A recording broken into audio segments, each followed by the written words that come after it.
to the War Zone Amateur Hour Podcast.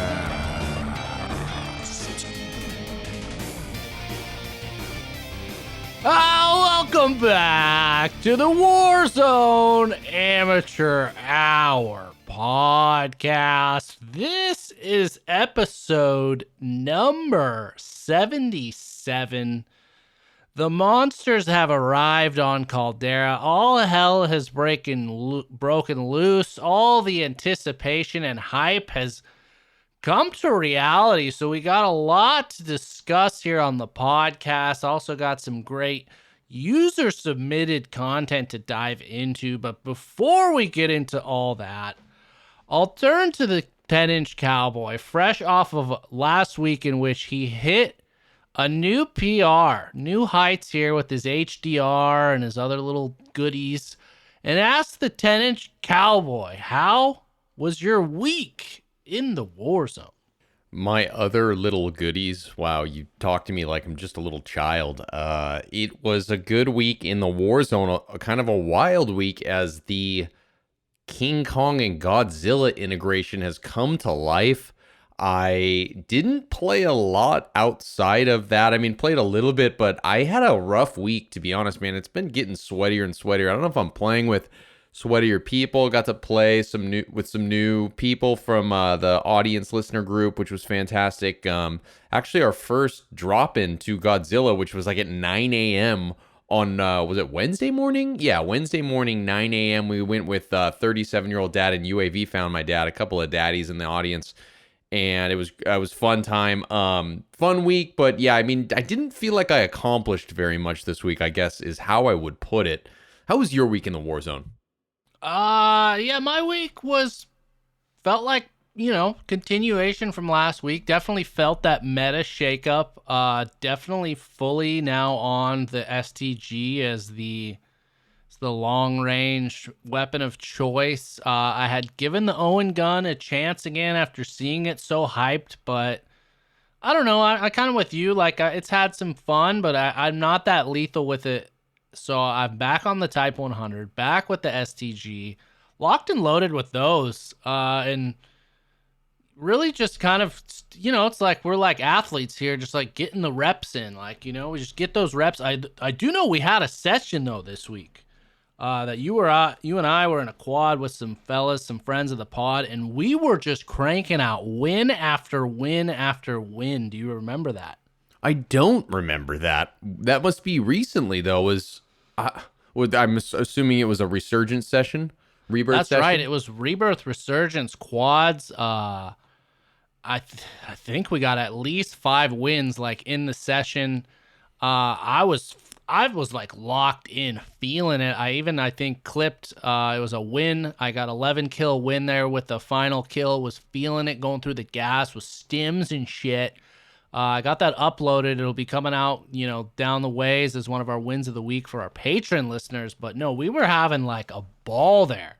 Interesting. Yeah, my memory is, man, I gotta lay off the old the buffalo milk. You know what I mean? The old sarsaparillas. Yeah, I can't remember anything these days, but I've gotten so many wins, and it's all starting to turn into one. And to be honest, my takeaway from this week is that they've been so sweaty. I can't remember my last win, but if you're saying in the last couple of days we got a slew of like 5 wins, then you're probably right. But you were talking about, you mentioned a gun, and you said, oh, it's not for me. I went back to the Type 100. What were you talking about? What was the weapon?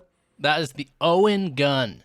Oh, the Owen gun. Yeah, I'm right there with you. I tried the Owen gun, and it never really clicked for me. Something about it, you'd think that, yeah, 72 round mag, good mobility, all those things, it would work and I'd be all about it. But for some reason, it just wasn't ever for me. And I tried and I just couldn't ever make it work. I don't know why. I don't know. It just wasn't for me either. Yeah. And I mean, the way I'm seeing it built, I'm building it out, and the recoil is just it's jumpy and it's got a slower rate of fire. So I feel like you really got to know what you're doing. Whereas something like the MP40, the Type 100, a little bit more in the old Tron's wheelhouse. So sticking with that, again, having some success. Played a bit of Caldera even outside of, the Godzilla thing. Having a little bit of fun there. I know we were letting the old Mud Pusher, new joinee to Warzone, get his taste on the Caldera. Definitely, brought him back to earth in terms of that riding high feeling from Rebirth.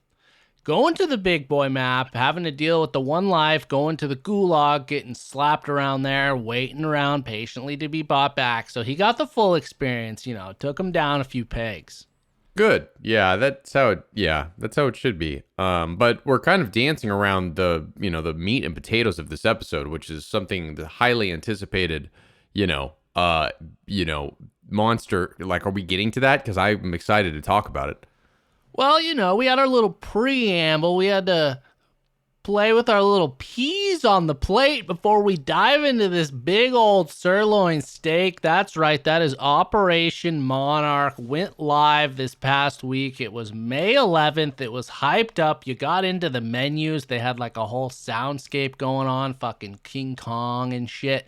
Screaming in the distance. These deep like dun drums and shit. It was cool ambiance. Like, I was pretty hyped up.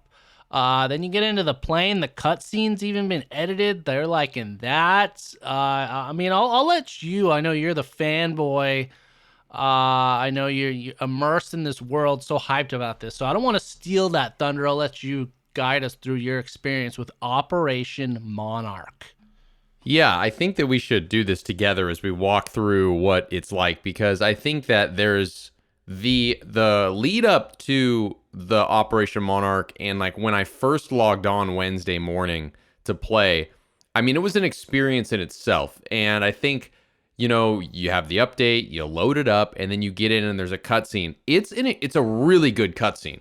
I think that we used to dog on their cutscenes all the time. Whoever now is making them, they're really good. They look great. The sound is great. They're just like fun to watch. And, seeing Godzilla and King Kong on Caldera in the cutscene, it was so exciting. And then, yeah, you get through the opening sequence and then boom, you're at like the landing page of the game.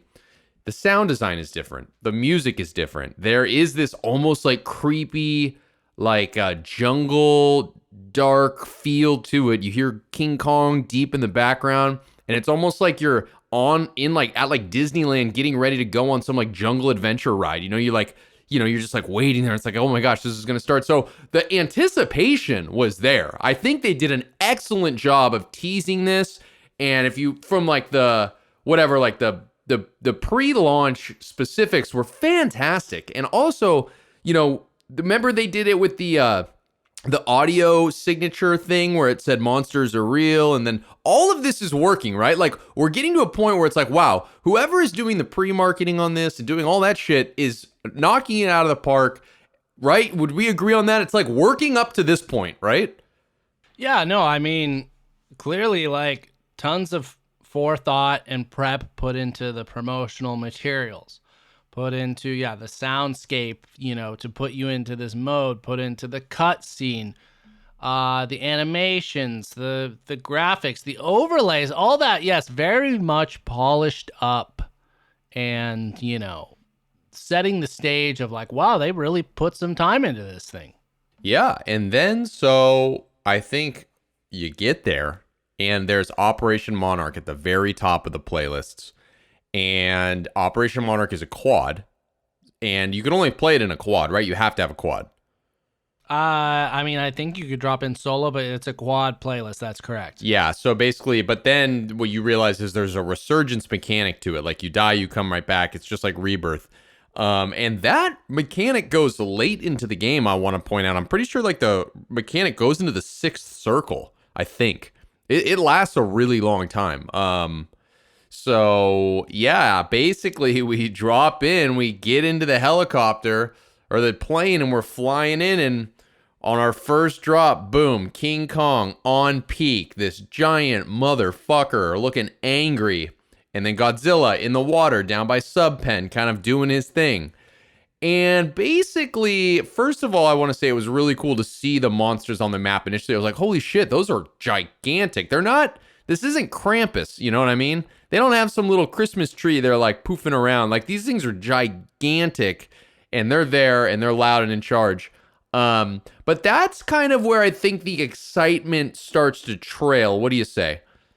Well, yeah, to back up, because my brain is not fried like my counterpart, I can clearly recall weeks back when this was whole revealed. One of the things you said is, I really hope, they do justice to like the gigantic, gargantuan nature of these mythical creatures. And I agree with you. They definitely delivered on that. I remember it was like, you're like, oh, I kind of was getting to the room late as like the cutscene was going in. You're like, oh, there's King Kong on the map. And then I kind of scroll around. I'm like, where is he? And then I'm like, oh shit, he's fucking huge. And I'm like, well, that's pretty cool. So yeah, I'm right there with you. Yeah, so, they're on the map and that's great. And so our first experience, me and the dads went to Sub Pen. And then basically Godzilla kind of ran towards us, right?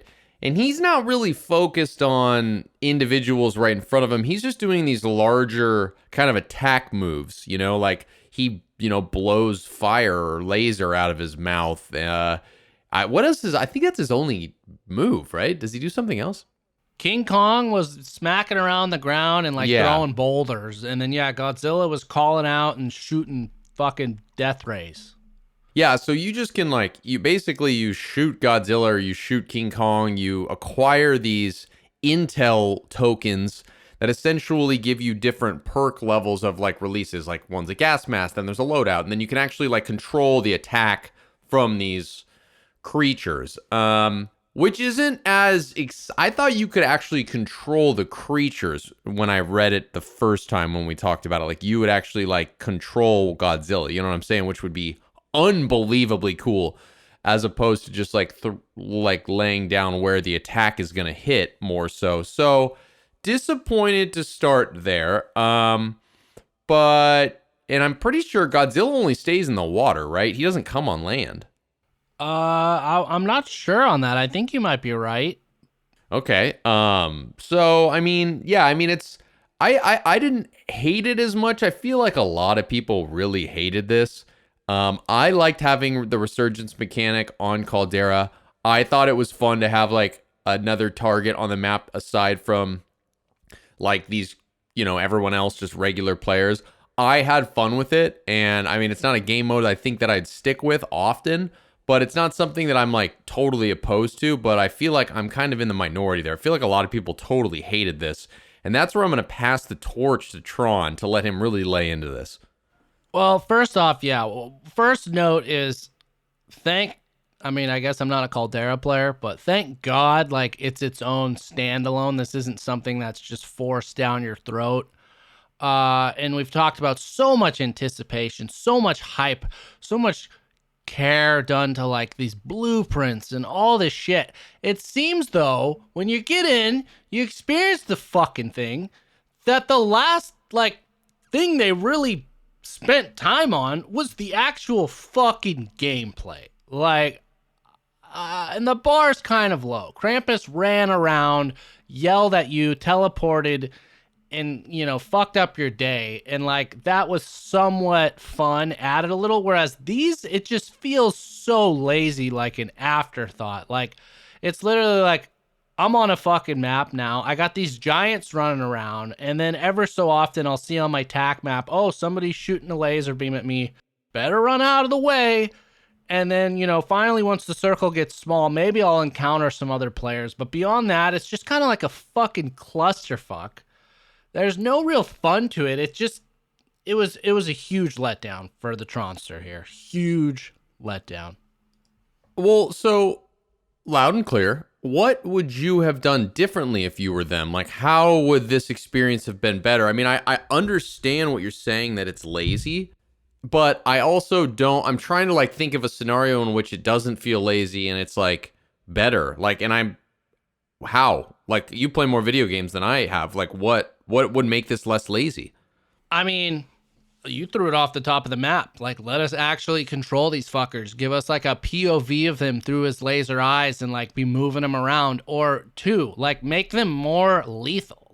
Yeah, they were big and could do damage, but it was so, I never died once to any of their things. There was a time where it looked like the death ray was right on top of me, and I didn't even get, the only time I got hurt was by the lingering fire on the ground that I was like, oh, maybe it's safe to run through this now, and I lost a few plates. Like, I didn't fear Kong or Godzilla, really, I feel like. And secondly, like, way too many times people were getting control over these things, so it was just like this constant kind, it was just too much of a clusterfuck. Like, I think it needed more focus, either like on players versus King Kong and Godzilla, or players versus players, and now you have to deal with this element. But it seemed like it was kind of halfway in each direction. Like, Krampus was more of just a way to disrupt the map, to cause you kind of a pain in your ass. But you were still really focused on like, where are the other teams? Those are my priority. Whereas this mode, it was like, yeah, they kind of impeded you on the map, and then, oh, should I shoot at them and get some of these tokens? Oh, I don't know. It's just, it felt like it was too undefined, and like they didn't pick a direction and go strongly enough in one way. So it was kind of just like this meh. Yeah, I think they could have done a lot more with like, I think, yeah, you're right, that the control of their attacks was like nonstop. Like, it was too easy to get that. And honestly, the attacks were kind of stupid. Like, okay, you can control like a landing strip in which like Godzilla's fire is going to hit the ground. It's like, and it doesn't even like, it would be different if that happened and it literally was scorched earth and like destroyed buildings that was in its way, as it should, you know? Like, you know, King Kong throws a boulder, it should literally destroy that little area of the map, you know? Not just like lose a few plates or whatever. And like, yeah, so I agree with that. It was underwhelming in that regard. Also, I wanted to see them interact with each other. Like, I feel like the whole point of having them, the whole narrative of Godzilla and King Kong is that they're like enemies and they fight each other, right? So like, it seemed bizarre that like their focus was, you know, the people that were running around, like they were on a team against the soldiers, which I guess doesn't really make sense from a storytelling standpoint. So I hear that as well. And yeah, I hear what you're saying. It could have, it just feels flat. Like, Yes. yeah, and maybe, you know, that's a whole nother thing to think about. Like, a lot of times in the death comms that I've been hearing lately, there's like children playing this game. Like, tiny little children are playing this game and saying horrible, horrible things that their little tiny mouths shouldn't say to me when I kill them. But there are a lot of children playing this game. I'm wondering if like this was enough for them. You know what I mean? Just to be like, ooh, ah, look at the monsters. You know what I mean? I mean, not to be, you know, take this route, but it seems like really this was a fucking marketing ploy. It was to sell these blueprints, to get some excitement, to get people to check it out, to buy the guns, buy the skins, spend the fucking COD points, and then everything else, we'll see how it goes. We'll let this run for a few weeks, and then we'll get it out of here. Yeah, I mean, and to be honest, the Godzilla bundle is pretty legit, and I've seen a lot of them. And I'm pretty sure it's a KGM40 and STG are the guns in that blueprint, and they both look really cool. So I mean, I see what happened there. But and again, I don't play other video games, and I'm sure a lot of people that listen to this do. I've heard like whispers and rumors and people say like, dude, Fortnite does events like this all the time and they're fucking awesome. How can Call of Duty just not nail this? Do you have any experience with that? I don't, but I've heard that exact sentiment as well, that there's these special events in Fortnite that really kind of deliver on, you know, something new and exciting in the game. I think what you touched on there, that's been the main sentiment of the community, is we want to see King Kong and fucking Godzilla go at it. And I mean, just like hearing that in my brain, that would have made it so much better. Like, that's fine if we can't control these fuckers. Throw them on the map, have them battling, and we're going to be battling each other as humans, and we got to make, you know, deal with this in the meantime. And as the circle closes, like, it becomes more compressed, and or like, you know, they actively hunted players more. You had to fear them a little bit, like, oh, you can't go out in the open near Kong or he's going to come fucking chase you down. Yeah, I love that idea. Like, that's a visceral thing. You know, that would actually... here's another idea for their marketing or whatever dev team. Yeah, the map starts with them almost targeting people. And if you're in like a circumference of either Godzilla or King Kong in like, say, the first 2 or 3 circles, they will like try to go after you. And it's like, you'll fucking die, obviously, because they're so big and they're so powerful. Then as the circle gets smaller and both of the monsters get locked into each other, then they start fighting each other, stop caring about the people around them. But the fallout from their fight, like them, Godzilla shooting lasers, Kong throwing boulders, them wrestling and fighting, like if you're near that, then, so it becomes a thing where you're like fighting other people, but you're also trying to keep like your personal well-being with these giant monsters, fighting each other intact as the gas comes in. Like that seems to be more of like a realistic, fun gameplay situation. I'm with you. Like it's playing with the chaos of, the nature of King Kong and Godzilla, and it's spicing things up. Like that's a different experience than Caldera, whereas this now is like you grab a gun, you shoot at Kong from a distance for like a minute straight just to get these points, and then oh cool. And they don't even notice it. Yeah, exactly. Like you shoot them, they're not like, hey, stop that, I'm coming for you. It means nothing to them. It's so weird. Yeah, so I mean, just to kind of go over the basics for those who didn't experience it or whatever, who are curious. You drop in, there's this scream device, they're calling it, which is, I don't even know why there's no T in the beginning, but a Titan Sonic Communication Radar Echolocation Array Module. And it's a kill streak that grants the users one of two powers. So if it's King Kong, you get the ability to like throw a boulder and tell it where to do that. If it's Godzilla, it's the heat ray. We talked about that. You can direct it towards anywhere on Caldera, but as we talked about, there was like such a delay that it really wasn't that much of a trouble. And then the circle just kind of closed, and then things just kind of fucking ended.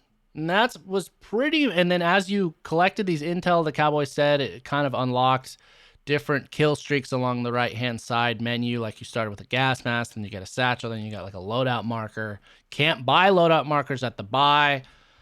So yeah, really, I mean, in the echelon of like all the events they've done, like I think the original Haunting, I think we both agree, like that is the tippy top. That was the best executed. This, I think, is definitely squarely towards the bottom. Yeah, I hate to say it because I had high hopes for this, but very let down, kind of. It was cool to see them on, but like, gosh, it's Godzilla and King Kong. They could have done so much more. They could have done it so much differently and had it be so cool. But yeah, a little let down there. Real disappointment here. So much hype and enthusiasm leading up to this event, which again, we have been tracking since the leaks. The data miners had brought it to our attention, but unfortunately didn't deliver. For those of you at Activision, at Microsoft, more than likely, at Raven, listening to this podcast, like maybe let's put some more effort into the product first as opposed to the marketing. But that's just the Tron's take here. Yeah, I agree. I think, maybe they need to hire like a new team. I got a few guys that could probably take the lead there. But that said, let's move on then to, I know you had mentioned a few weeks back, you were suffering from the dreaded stick drift. And we put not a put a call, but we had a user on our Discord, Sub1KD, reached out and recommended that you get a paddle controller when upgrading. So I've just had to follow up here. Have you gotten a new controller? And if not, are you considered perhaps a paddle controller? I have not considered a padded is it called, or paddle? Paddle. They are additional essentially buttons in the form of paddles on the back of the controller. So as you grip the controller, usually, the tips of your fingers are wrapped around the controller. They're not doing nothing beyond like your, index and sometimes middle finger for people who do like the claw grip. But this allows you to kind of create a, let's say a dedicated button for crouching or something like that. It kind of extend your abilities to do things without taking those hands off the controller. Interesting. Yeah, no, I haven't thought about that specifically. But friend of the pod, Hog Daddy, sent me a brand new controller as a gift, which was very nice of him. So I now have a new controller, and it's working fantastic. Also didn't realize my audio port was all messed up on my other controller. So it's fixed multiple things. No more drifting. But to be honest, my gameplay was better with the drift. I don't know how you can explain that one. But so I'm still trying to get used to just a normal controller. But the audio's coming in clear, and I got that under control now. Well, salute to Hog Daddy. A big thank you there for, directly and indirectly supporting the Warzone Amateur Hour community, podcast and our efforts. Also salute to our patron listeners who are supporting us every week as well. Glad to hear that. I don't know if the stick drift was assisting with any of your shit going on. If there is, that's a can of worms there, buddy. Well, I think what I was doing was, so if I had my thumb off of the left, was it the left or the right was drifting? I can't remember. But if I had my thumb off of it, it would like drift to the left.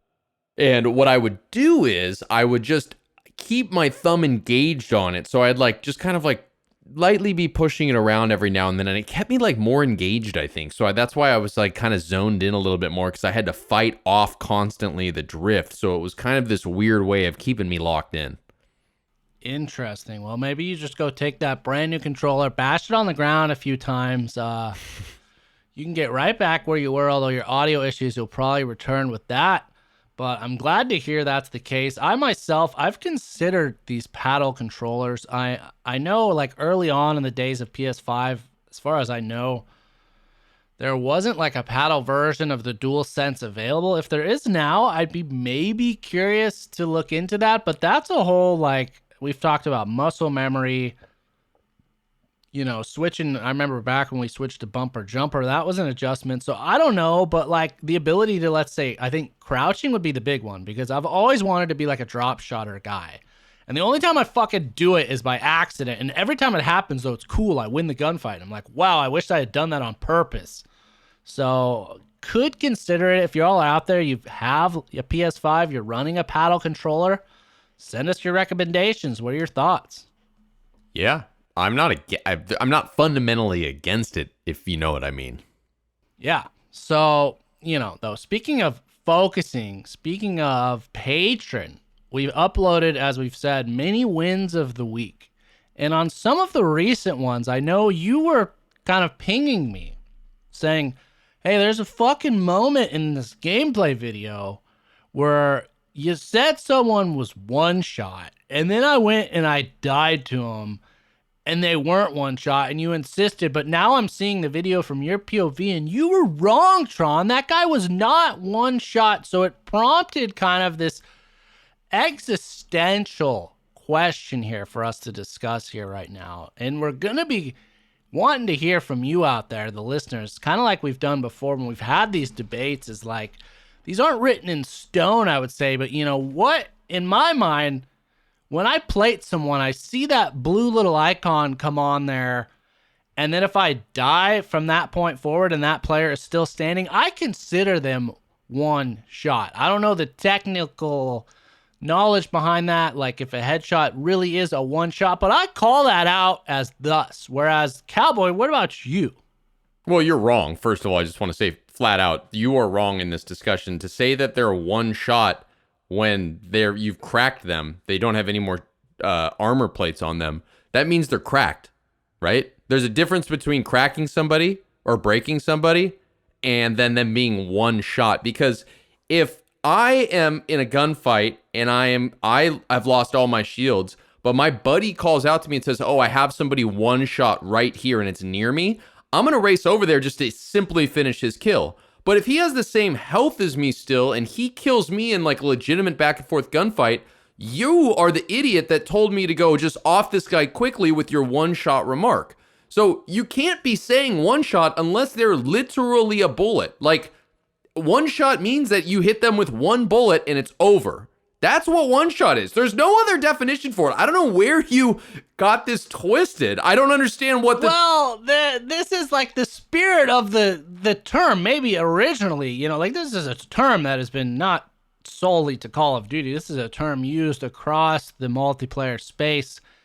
And, it's like in football, like you say, I'm open. Like there's kind of some wiggle room there with what, it differs from person to person. And I had thought like my idea of one shot was pretty well agreed upon, but then you felt differently. But I know we posed this to our team circle while we were playing, and one of the players, I think it was Paul, was like, yeah, I'll call out one shot, but if a guy like really is one bullet, I'll be like, the guy's really, really one shot. Like, you know, so again, that's like there's this gray area. I don't think so. I just think you're wrong. Like, if you say that guy's one shot, I think by definition that means if I run over there with any amount of health that I have and I put a bullet in him, he's going to go down. If you say he's one shot, there should be no question whatsoever that if someone goes over there and hits them, it's over. Like, it's not a question of, oh, you... But then how do you know that? Like, what compels you to make that call?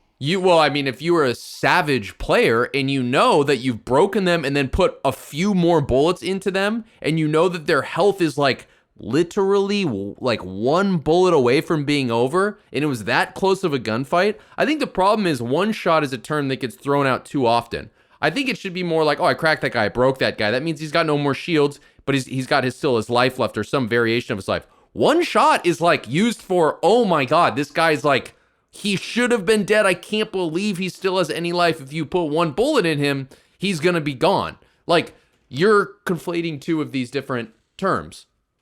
Well, I suppose, but I'm fine with it being kind of more widely used. And I subscribe to, I hear someone call out one shot, I'm going to expect that this player is in an extremely vulnerable position. Perhaps I won't need literally one bullet to take them down, but like, if I find this motherfucker, they should be dead unless I really barn it. And I mean, again, I call it out when I see the blue shield come up, but I got to imagine in a large amount of those instances, like I've put one or two subsequent bullets in the motherfucker after that thing floats on screen, you know, like how quick does a bullet go out? Like, okay, maybe on the fifth bullet, it shows the crack.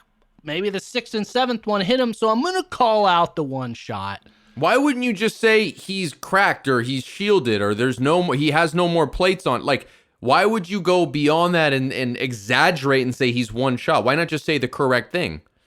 I mean, I think it's cracked is a very new, relatively speaking, like piece of parlance. Like from my experience, one shot, you've been using that since, like for me, since the Halo days, since all the FPSs. Is like, it's just this term you use. And now in the Call of Duty space, they've introduced plates, and it's like my brain, talk about muscle memory and shit, and my brain's just configured when I see a player in a super weak, vulnerable state is to call out like, he's fucking one shot. So we're curious to you out there. Where do you guys stand? Is it black and white for you, or do you subscribe to this gray area thing? Am I an asshole? Am I not? Are we both assholes? Where are we at? And the two can be true. Tron can be an asshole and be wrong. And I cannot be an asshole and be right. Oh. And all four of those can be true. So we also take that as an answer. Of course. Yeah, of course that's a scenario that's possible. Okay. Yeah. Thank you for clarifying that. Yeah, no problem. Well, to kind of take us full circle here on the episode, at the onset you talked about, which was true, our first drop in to the Godzilla event was proudly with two listeners who I might add are also very active on our Discord. We love to see you there if you're, interested to keep these conversations going, to stay plugged into. We're on the Discord. We're checking it. We may not reply as quickly as we could, but I'll certainly give you the emojis and stuff and reply as often as I can. But that said, this is a bit old, so it goes back. I know on our previous episode there was some confusion with the cowboy on whether or not the listener UAV found my dad and the other listener, a 37-year-old dad, were somehow like in the same bloodline father-son relationship. And so we got some clarification and a pretty moving story here. So I had to share it on this episode. This was shared again by UAV, found my dad on our Discord. He said, "Morning WA fam. Love this week's episode. I plan on getting me a Manscaped package to surprise the wife with some ball toner for the old marble bag." There it is. I do want to clear up some speculation from an episode a couple of weeks ago about a 37-year-old dad being my father. As a fellow 30-year-old father myself, I can tell that he's a great dad. unlike my own dad, who left my mother and 3 sons to go and try to become an MLG pro. So now I try to play Warzone every day to hone my skills. So if and when I find that piece of shit in one of my lobbies, I can murk his ass to exact my revenge for what he did to us. This is the real backstory for my gamertag UAV found my dad. So shout out to all the dads and moms out there who put their kids first, but still find time in their busy lives to saddle up and get into the war zone. Wow. A lot to unpack there. Not the answer I was expecting. But I guess my first question, what's MLG? Major League Gaming. That is like in the early days of Halo, all that is like the Call of Duty League. It's like it used to be MLG. Like that's where the pros went, the tournaments. That was the high. The pro gamers were in the MLG. So this guy has a family of 5, and he leaves them all to go be a part of MLG gaming. And that leaves UAV found my dad to get his revenge back by getting good at Call of Duty and Warzone to beat him down one day. Interesting tactic to kind of repay a father who left you. But at the same time, to each their own. And I hope he gets his revenge, honestly. That would be a sweet story. Let us know if you ever, kill your dad in Warzone. UAV found my dad. But interesting comment there. And I hope his life is going well. Yeah, I mean, first off, if there's any, budding screenwriters or producers out there, this is some fucking gold material. Like, this is a story for the ages, somebody tirelessly trying to find their father through the video game space, exact this revenge in a digital manner. Secondly, I love the fact that he has a gamer tag and he has this whole origin story behind it, whether it's real or fake. I choose to believe it's completely real. But that said, I love this comment. I love the energy. I love the feedback from the listeners. We love this type of shit. So keep it coming. And again, yeah, we're pulling for you, UAV found my dad. Keep buying those UAVs. One of those blips on that radar one day might just be your old man. So put a bullet in his fucking head for all of us. Yeah, and I wish he included the gamer tag of his father. So, I mean, I wonder if he even knows it, He probably doesn't even know, man. Wow. So he's just sitting there killing people with this pent-up aggression, just hoping that one day he'll get clarity on who he's killed and if it was his dad. Yes, indeed. Wow. It's Shakespearean. It's pretty beautiful.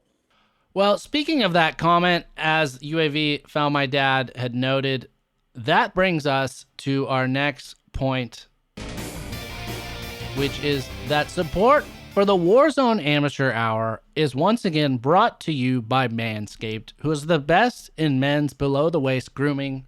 Their products are precision-engineered tools for your family jewels. Manscaped's Performance Package is the ultimate men's hygiene bundle. Join over 4 million men. I incorrectly spoke last week and said that meant 4 million balls. I was wrong. That is around 8 million, give or take, as we said, with an exclusive offer. Again, 20% off and free worldwide shipping by using the code WAH at manscaped.com. Speaking of someone that could use a performance package here, some Manscaping, I think King Kong could probably use that, right? Wow. Yeah. I mean, they would have to make a pretty large lawnmower. You know what I mean? I don't know how. That'd be a pretty big blade size. Hey. But yeah, I think so. I think King Kong could use it. I'm sure he's got hair all over his butt and shit. Yeah. Yeah, I mean, he's got hair everywhere. He could use that 400K LED spotlight to really have a precise shave. He wouldn't have to worry about tangling with Godzilla in the middle of it because it's waterproof. So he could say goodbye to the mess on the bathroom floor. He's got Godzilla in a headlock and he's shaving his balls all at the same time. That's right. And then to top it off, he uses the crop preserver and the crop reviver to make sure he's fresh for Mrs. King Kong when he's back, to coming on home. Yeah, they got we got to talk about this, but they reintroduced planes to Warzone. It could be like crop dusting planes, flybys on his genitals. King Kong's just standing there, hands behind the head, laying down on peak, and planes are just coming by, dropping the crop duster. Wow, quite an image there, and quite an offer here from Manscaped. Again, 20% off and free worldwide shipping by using the code WAH at manscaped.com.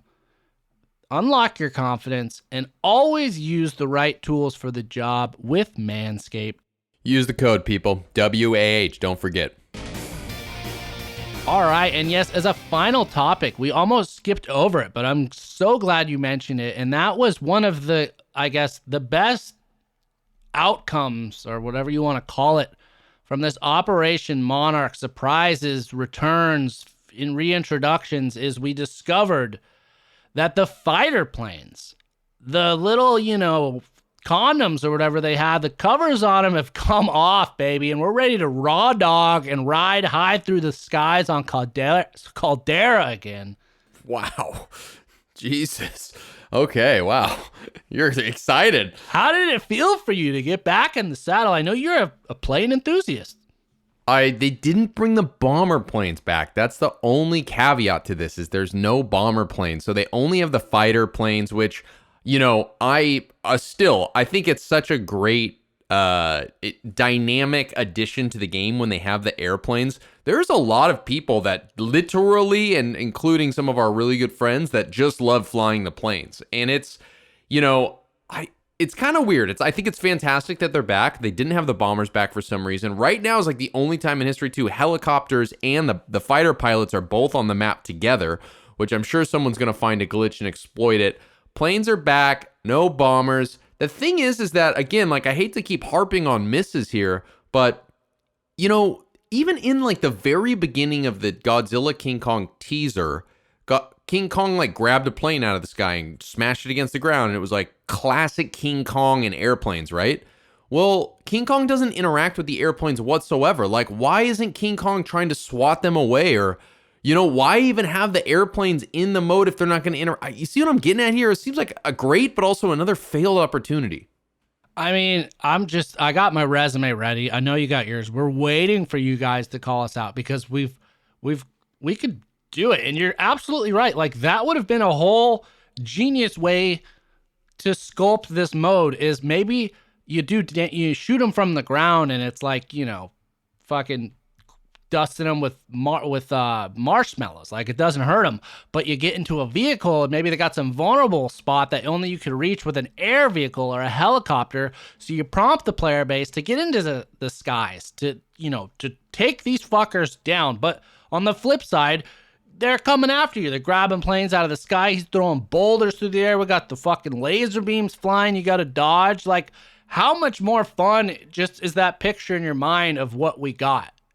What would be really cool with the airplanes and also with Godzilla is because the border of Caldera is on where the water meets the ocean for the most part, and Godzilla is mostly in the ocean. What would be so cool is if in this game mode, you could get into an airplane and fly past the border and actually like circle Godzilla over the water in an airplane. If you touch the water, you're dead, but you could go outside of the perimeter just to have like that open flying space where you could shoot Godzilla. You know what I mean?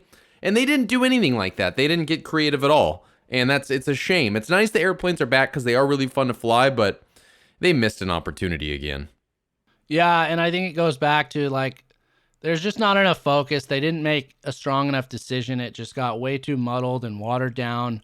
But we'll see. I know it certainly wasn't the first special event, and I know it certainly won't be the last, but maybe they can deliver a little bit better next time. We'll see what's coming next.